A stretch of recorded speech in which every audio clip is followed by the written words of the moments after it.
It's a sad day and a huge blow to the entire gospel industry, more so in East Africa.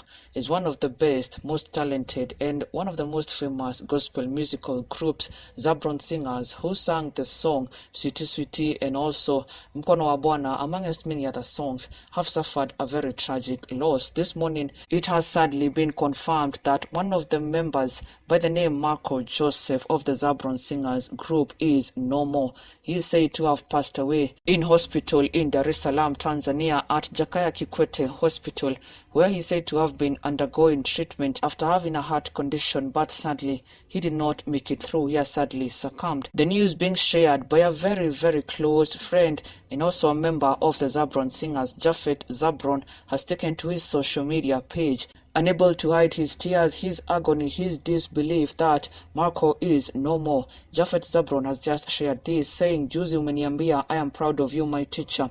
Neno la mwisho ukaniambia, niombe nipone, nije nishoot wimbo wa akida pamoja nanyi, Marco wangu, why?"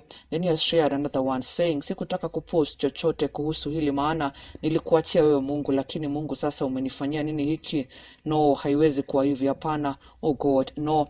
Marco Joseph Bukuru, mwenyekiti Zabron Singers. Very devastating news, and his fans from across the entire of East Africa, Kenya, Tanzania and Uganda, and even far and beyond, have come out in large numbers mourning the sudden and painful death of Marco Zabron from the famous group Zabron Singers. Pole sana to their family, pole sana to Zabron Singers. He was one of the best, and it is so sad to see him gone. May God grant him eternal rest.